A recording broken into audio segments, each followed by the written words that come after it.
আমি প্রেম করে বিয়ে করছি, যখন আমার হাজব্যান্ডের কাছে একটা টাকা ছিল না, সে যে আমাকে একটা 5 টাকা দামের আংটি গিফট করবে, তখন আমি তাকে বলছিলাম যে সমস্যা নাই, তুমি আস্তে আস্তে করে প্রতিষ্ঠিত হও, আমি তোমার পাশে আছি।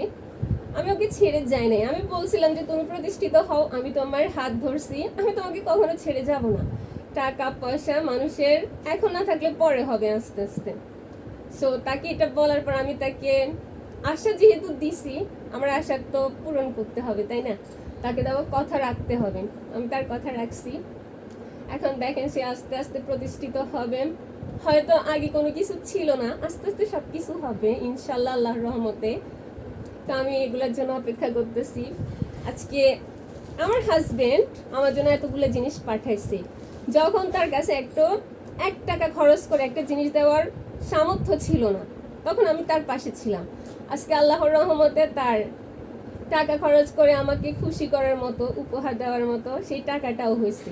এই জন্য বলি যে ভালোবাসার মানুষের কাছে টাকা নাই থাকতে পারে, তখন টাকা নাই কিছু নাই এটা বলে হাত ছেড়ে যাবে না বোনেরা। দেখবা যে যে ছেলেটার কাছে টাকা থাকে না, সে যখন প্রতিষ্ঠিত হবে তখন তোমাকে একদম রাজরানীর মতো করে রাখবে। যেমন এখন আমি কোনো কিছু চাওয়াও লাগে না, চাওয়ার আগেই সব কিছু হাজির করে ফেলে। এটা সত্যি কথা। অনেকে ভাবে যে চাপা মারতেছে, এটা সেটা না। যারা আমাকে চিনে, যারা আমার হাজবেন্ডকে চিনে, তারা ভালো করেই জানে আমার হাজবেন্ড আমার জন্য কি কি করতে রাজি আছে বা কি কি করে করতেছে। ওই যে একটা কথাই বলছি, আমি তার বেকারত্বের সময় তার পাশে ছিলাম। চাইলে তো আমি তখনই প্রতিষ্ঠিত কাউকে চাই বিয়ে করে ফেলতে পারতাম, এতদিনে আমার সব কিছু হয়ে যেত, আমার অপেক্ষা করা লাগতো না।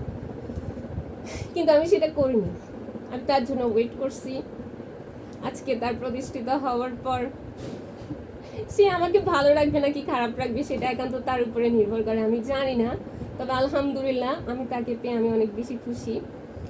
আর সেও আলহামদুলিল্লাহ আমাকে অনেক বেশি ভালো রাখছে। বাদ বাকিটা এবার ওর ইচ্ছা, ওকে আমাকে কেমন রাখবে না রাখবে।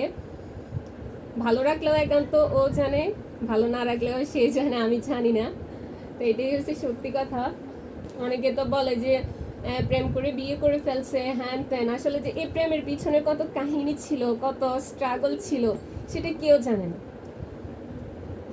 পিছনে তো অনেকে অনেক কথা বলতে পারে, অনেকেই অনেক কথা বলে, সমস্যা নাই। কিন্তু তার আড়ালে যে কি আছে, কি হয়েছে, সেটা কেউই জানে না। তো যাই হোক, ভালোবাসার মানুষটা প্রতিষ্ঠিত হইলে সব কিছুই হাসি মুখে পাওয়া যায়। আর আমি অনেক বেশি খুশি। থ্যাংক ইউ সো মাচ আমার জামাইকে।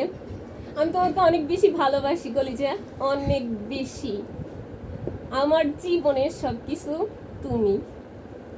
আমার বলতে কোনো লজ্জা নেই, কোনো বাধা নাই। এই মেসেজটা তোমার জন্য।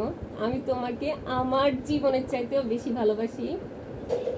আমি তোমার বেকারত্বের সময়ও তোমার পাশে ছিলাম,